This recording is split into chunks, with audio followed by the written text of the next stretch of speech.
I did all these things that I was taught to do as a Christian, as a believer, and they didn't equal blessing. And you guys wouldn't believe how many women leaders that I sit with who think the same thing. Yeah. They'll be like, I don't even belong here. I can't even believe I'm sitting at this table. And I'm like, why do you feel that way? It's usually shame. They know something about themselves that somebody else doesn't know. But they would come up to me and they'd be like, I've never met women like this.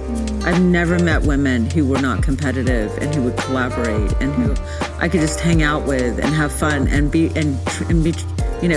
honest and authentic. They were just like, I'm not used to these kind of women. I mean, we compare ourselves all the time, and that does, it's a thief. Comparison is absolutely a thief of joy. Yeah. And so I would say the reason why I don't compare myself to other people is because I have to keep my eyes on him.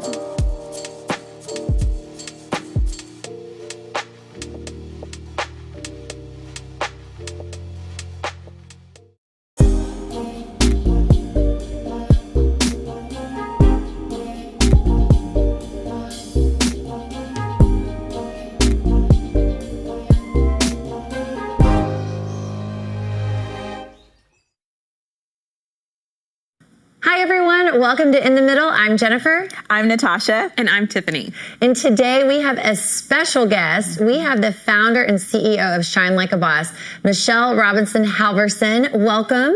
Thank you. And we're going to talk about something that I know that all four of us have, and you as a viewer have come into contact with, which is supporting one another and the stealing of comparison and jealousy and insecurity. So I am so excited to talk with you.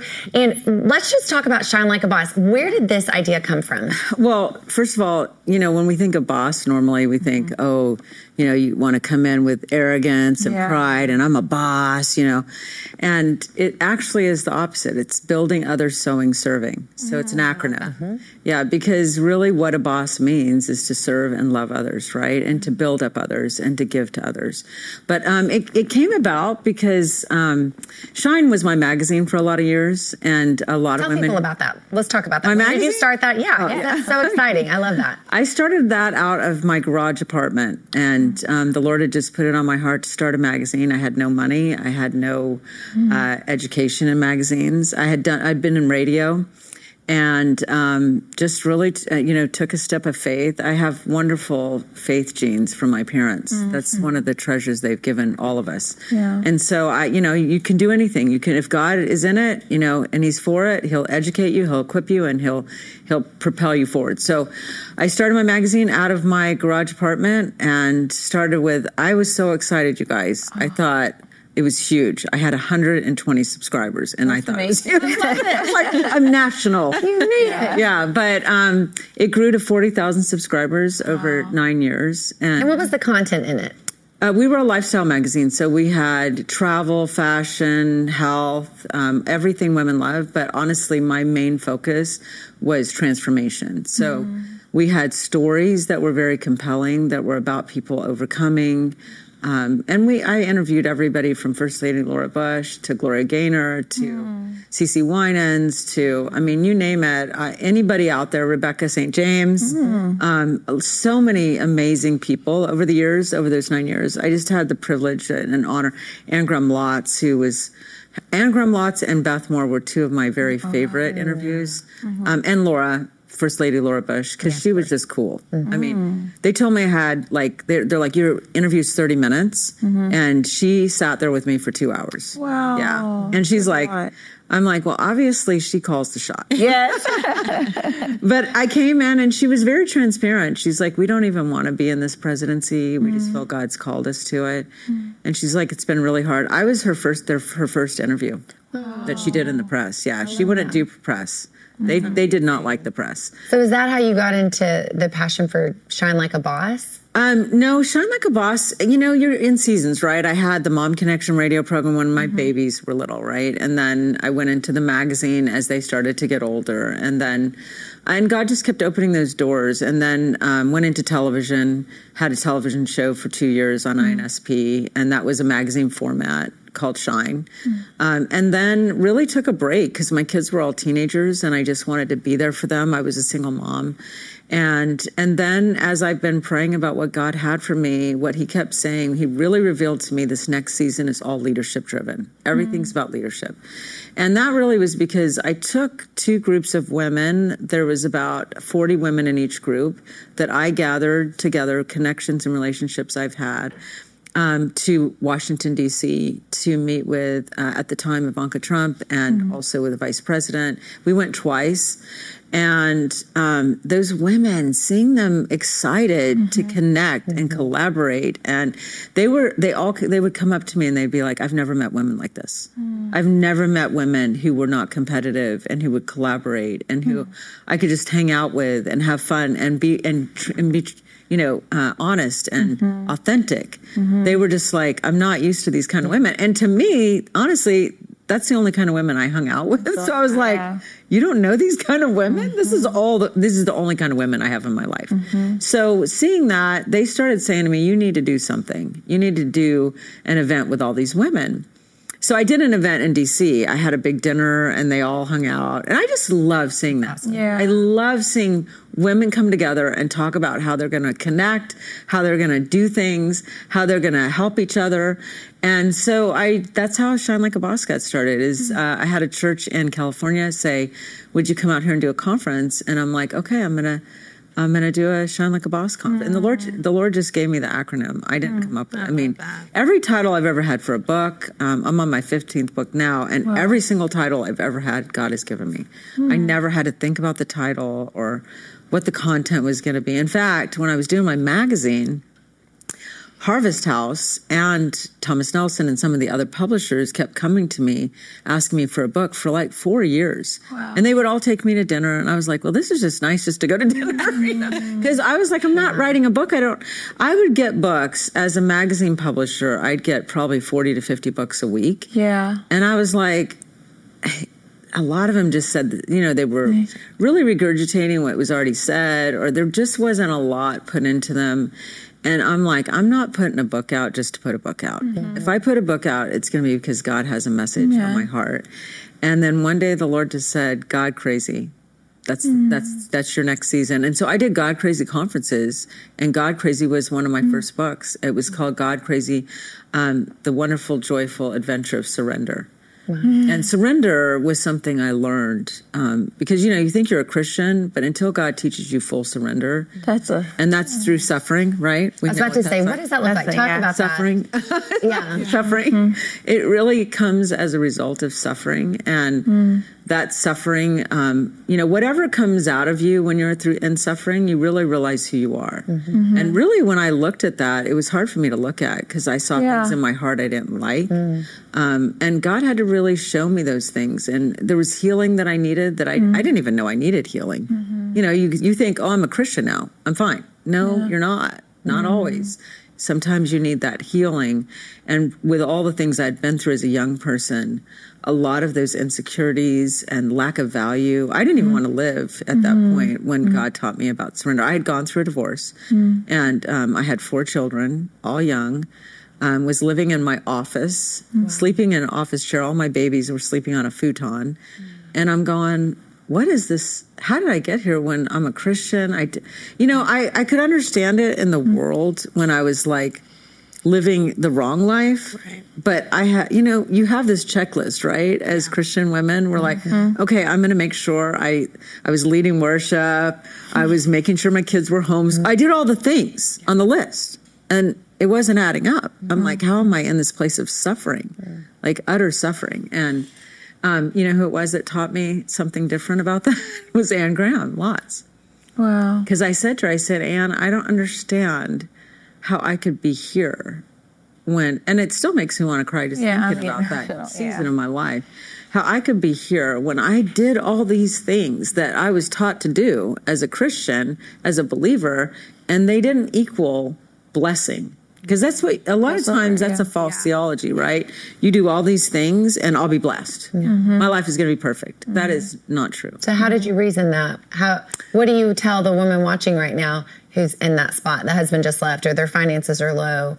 but they love the Lord. I mean, we all have loved the Lord and are still praying for certain things not happening. So what is your encouragement there? Well, a lot of times in suffering and pain, a lot of times we get in that victim mentality, and we think there is no overcoming. There is no tomorrow. There is no light at the end of the tunnel. There is no victory over the pain and the suffering.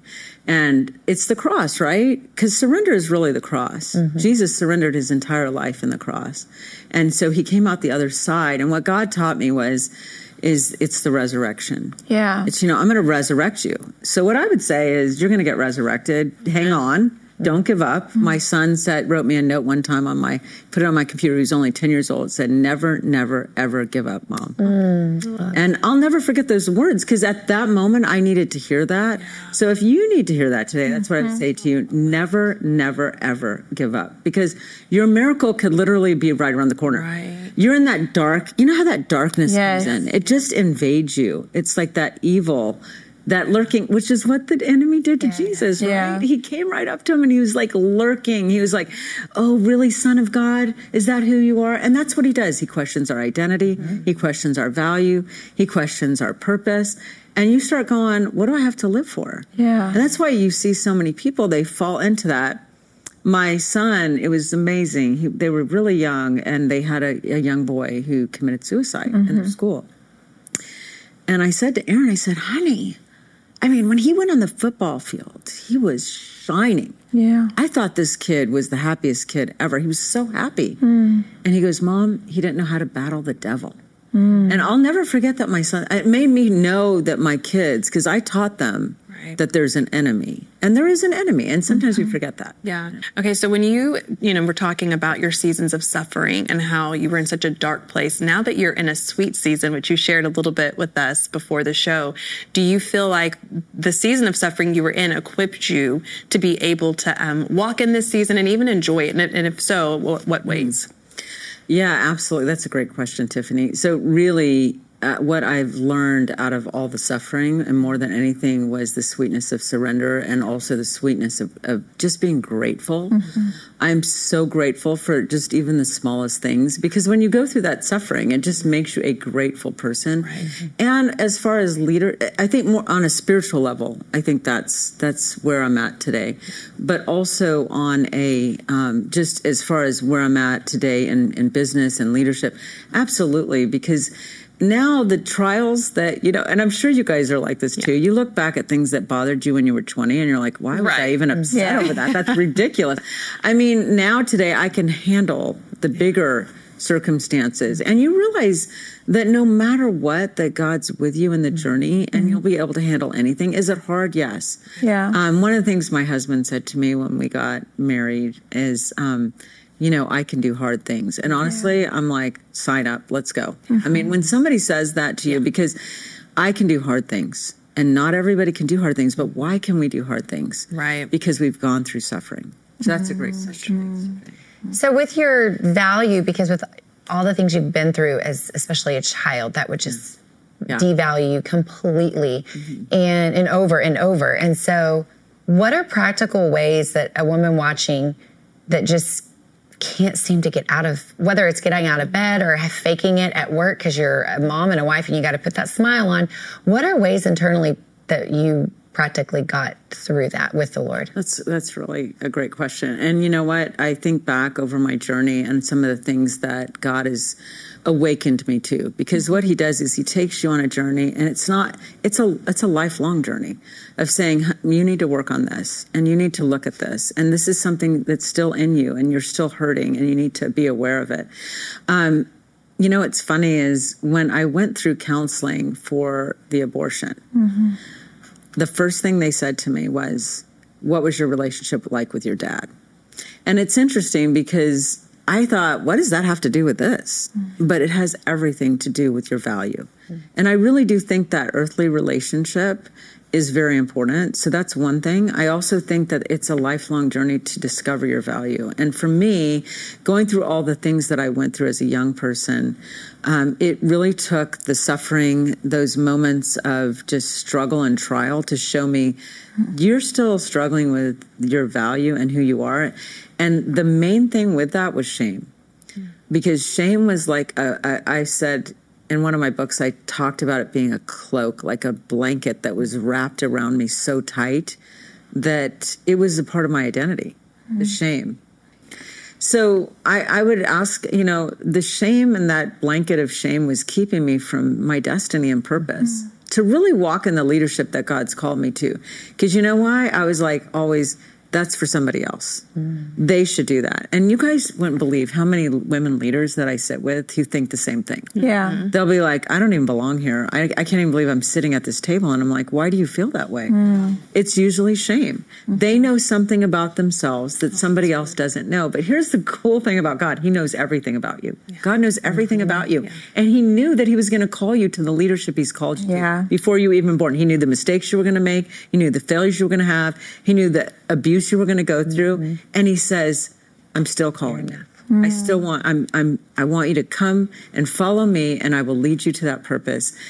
One real quick thing about that, because it's the comparison thing, right? Is I had a dream one night, and I love shoes. I'm a shoe woman. Yeah. The ones you have on are very cute. Thank you so much. Thank you. But I love shoes. And one of the things that in this dream, there was this really big pair of shoes. I'm talking like way too big. And the Lord was telling me in my dream, I want you to walk in those shoes. And I looked over at those shoes and I'm like, I can't walk in those shoes. How many times do we say that? Yeah. Right? Do we say, I cannot walk? And I looked over those shoes and I'm like, I cannot walk in those shoes. There's no way I could walk in those shoes, Lord. And he said, you're exactly right. I can walk in those shoes with you. And I can fill those shoes with you, and we can walk together and fulfill the things that I've called you to. That's good. And that dream really gave me an understanding of why not to compare myself to somebody else. Yeah. Because, we always think leaders have it all together, that their whole life is perfect, and especially with social media today. Yeah. Right. I mean, if there's anything, do you know how many times I'll look at something and I'm like, dang, I wish I was on that trip. Yeah. In Rome. Lord, why am I not in Rome? Right. But you know what I'm saying? I mean, we compare ourselves all the time. And that it's a thief. Comparison is absolutely a thief of joy. Yeah. And so I would say the reason why I don't compare myself to other people is because I have to keep my eyes on him. It's when we get distracted and we start looking around us and we go, what about that? Or what about this? Or even looking back, which is real easy to do. Yeah. How many times do we do that? It's like, gosh, I wish my life was like this then. What's going on now? It's trusting our life to God and saying, I don't understand what's happened in my life. This doesn't make sense to me, but I trust you anyway. And that's a hard thing to do. That's total surrender. Yeah. And with Shine Like a Boss, you are around a lot of women who are leading, women who are serving, women who are looking for a safe community to grow in and also celebrate their accomplishments in. But I know that there are women who don't think that they have the ability to be a leader, right? Or they think that leadership can only look a certain way. And I'm sure that you've encountered women like that as well. Just hearing you talk and your passion for women to ultimately walk in their purpose and in their call, however that looks like. So how would you encourage a woman who is watching right now who may be thinking, I'm not a leader. I thought leadership means that I have to be running a company or I have to be on TV. How would you encourage them to embrace the leadership style possibly that God has uniquely given them? Yeah, that's Natasha, that's a really great question because I always emphasize that. What I don't ever want people to think, or women or men to think, is that we're saying you need to be a leader that looks like me. Yeah. Because you know what? Your calling is totally, there's 5 kids in my family. I'm the oldest. And I have 4 children. They are all different. Yeah. God has different calling. I mean, I'm talking really different. I mean, you look at them and you're like, how are we in the same family? I mean, we don't even have the same thoughts, but, and my youngest and my oldest are the perfect example. My youngest is total redneck, loves to work on cars, super he looks a mess half the time. He comes in, his hair, he has really thick hair. It's like everywhere. My oldest is the exact opposite. Refined, handsome. They're both handsome, but different kind of handsome, right? And they're both amazing. Yeah. But they're using their gifts. And that's the thing. You're amazing. You are amazing. Yeah. It doesn't matter if you're different than somebody else. What you need to be focused on really is, what is God calling you to? What is your purpose? What is your destiny? He has something very specific for you. And that could just be how many people in churches need somebody to help in Sunday school? Or how many people? We need everybody. It takes the body of Christ to do everything we're doing. So I have this friend, and you know what? She is the most beautiful person. And everything that she does is just about taking gifts to people. She literally, she was helping this elderly woman, and she brought food to her. I mean, the gift of hospitality is such a beautiful gift. That's her purpose right now. Yeah. She raised her kids, and now she's like, Lord, what's my next purpose? And that's her purpose right now. So it doesn't matter how big the actual job is or how little the job is. It says that if you're faithful in little, he'll be faithful in much, right? So to me, I've had seasons in my life, I call them hidden seasons, where I was hidden. Yeah. Nobody knew who I was. I was just that person going through life just like everybody else. Not that everybody knows who I am now. I'm just saying, but at that time, I wasn't visible to church leaders or people, because God said, I'm hiding you away right now to work on your heart. There's things in you that I still want to do. And I had to accept that and say, okay, I'm good with that. Yeah. Because your identity can't be wrapped up in your purpose either. Yeah. Our identity is in Christ. Purpose is just the calling, but our identity and who we are has to be we're just here to worship him and serve him in whatever way we deem possible. And I always call it assignments, right? I have assignments that I've had throughout my life. I talk about that in my next book, that every season of my life has been an assignment. So when my kids were grown, it was really hard for me. It was about a 2-year change of just adjusting to no more nurture. I still nurture, but in a different way. Right.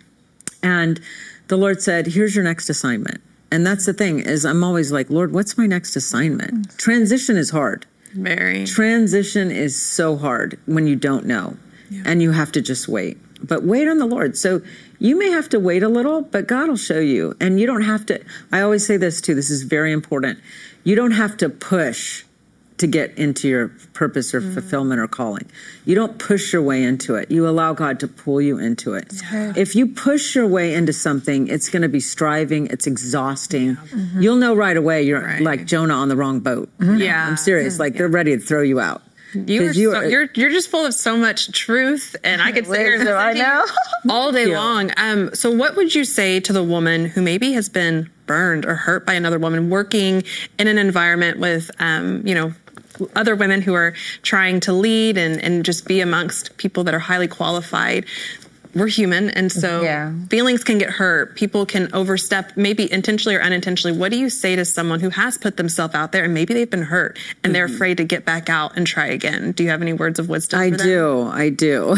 Because it's happened to me. I mean, the 2 times in my life that I think of pretty quickly, and there's been more than that, but the 2 that where God actually showed me something and said, this is how you respond to that. One was I had a woman who was working for me as a leader, and she began to talk behind my back, and she was betraying me. And these women were coming to me saying, this woman is doing this. And I just had to pray about it and say, Lord, how do I handle this? And I kept praying about it. And they were like, you need to do this. You need to go to the pastor. And I said, I'm not doing that. Yeah. And we go to this conference, and I have this dream. And in this dream, this woman who's attacking me, her face is melting off her body, and her skin is melting off her body. And underneath that is this evil devil, that's just coming out of her. So I wake up the next day and I'm like, okay, I know this person is not demonic. Yeah. Why did I have that dream? This is so weird. So I go, I'm in worship the next day at this conference. Amazing. It was like just an amazing conference. And we're sitting here in worship. I have my hands lifted up, and the Lord in worship shows me, your battle is not with flesh and blood, but with principalities, with evil. And your fight is not against her. So you fight in the spirit and you love her. You love the person. And that's hard to do. Yeah. But I promise you, if we stick with the way God teaches us to do things in his word, it always comes out the way he says it will. I'm telling you, I have had to love my enemy, and it's not easy. Now, does that mean we don't set boundaries or we use wisdom? I am very careful. I call them safe people. You don't go tell your whole story to somebody who's never been through anything. They're not going to understand that. Right. Yeah. You know, if you've gone through an abortion, you tell somebody who's had an abortion. If you're in a divorce and you're in the middle of struggling, you need to talk to somebody who's come out the other side, who's gone to counseling, who can pour into you. And so you look for those people. Right. Did I answer your question? Yeah, absolutely. So using discernment and allowing the Lord to speak into those relationships, because our flesh may want to get back at somebody. I or be angry. have an old Michelle in me. Yeah. I can rise up.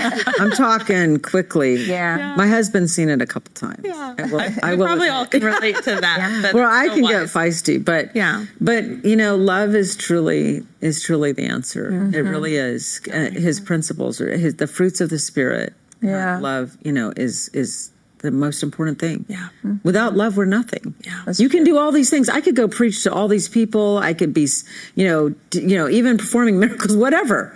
But if I don't have love, I'm nothing. What is that is a powerful statement. That is. So we have to remember that. Love, and it's not easy to love those people, but it's important to love them because God will do a work in you in the process. That's your responsibility. What they do with that is up to them. Right.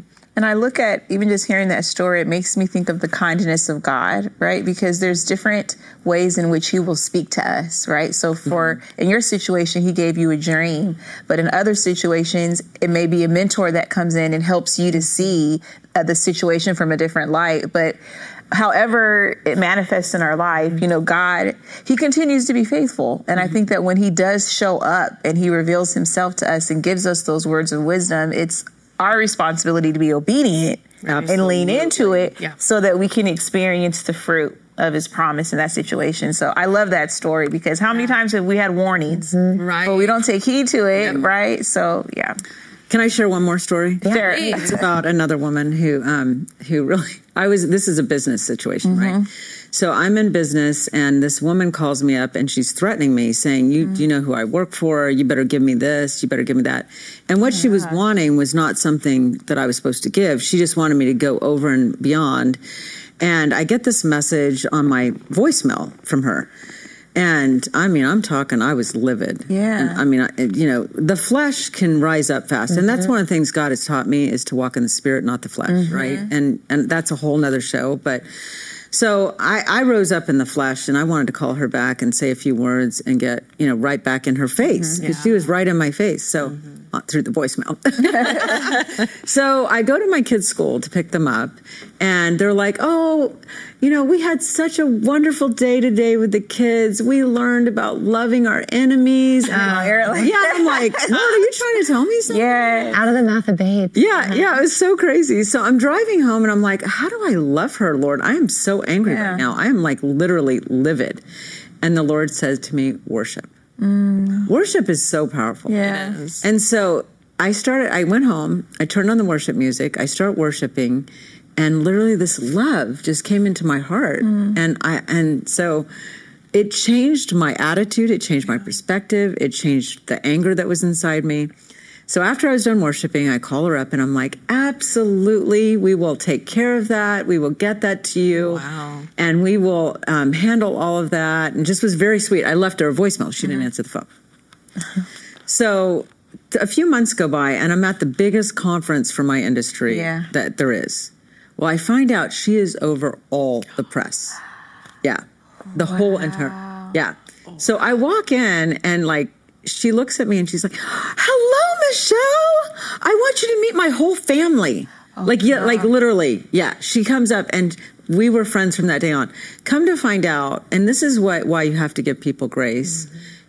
She had just stillborn, lost her third child in stillborn birth. And she wrote a book about it. I probably have told you too much because now you could probably look her up. Hope she never hears this interview. But I fell in love with her as a person, you know. That's amazing. It is. But man, I wanted to kill her that day. I'm serious. Just to be honest. I mean, I wanted to punch her. really And good. it's so powerful because you never know what someone's going through. You don't. And that's what the enemy is banking on, that we're going to have these knee-jerk flesh reactions. And you, as hard as it was, listened to the Spirit that day. Yeah. And who knows what other doors that open. And, you know, not that it's a manipulative thing, but you don't know how God's going to use I mean, those I didn't things. have any expectation. Yeah. I didn't even know she did that. Right. I had no idea who she was. I But to just see it knew come she was, full circle like working that. with this leader. And you never know who you're going to be friends with, too. I think that's a good thing, too, because I think that it's easy to take offense. Yes. If somebody does, you know, and it's just like, well, you know, they had a bad day. Yeah. This happened, and then now cannot- you're still able to be in relationship with her without having that offense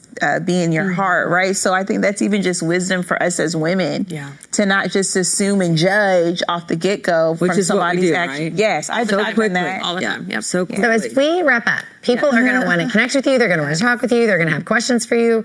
You have books that are going to be coming out, so you need to come back when that is about to happen. Please. Where can people connect with you online? So it's Michelle Robinson Official on Instagram, and it's Michelle Halverson Official on Facebook. I'm still in transition of changing my name, but yes. Great, so they and can find you there. But both of those are there, and I also MichelleRobinsonMedia.com is my website. So you can reach me there, but should be able to find me. I love that. And can you leave our viewers with just one last, there's been a million nuggets that they already have, but one last nugget to take them away, to kill comparison, walk in their purpose, and walk in the plans that God has? Yeah, and one other thing is our summits. We have Shine Like a Boss summits. So I do want to mention shinelikeabosssummit.com too. I would just say that really to be authentic, to be your authentic self, and to not try to compare yourself to somebody else, because God loves you just as you are. He has your whole video. He knows everything about you. He knows your thoughts. He knows your innermost being. And he loves you just as you are. And sometimes it's hard for us to embrace that. It was hard for me to embrace that. But embrace that and know that and walk in that authority and know that he loves you and he has you and he has a purpose just for you. Well, thank you so much. And just remember, there is laughter, Hope, And belonging. in the middle. We'll see you next time.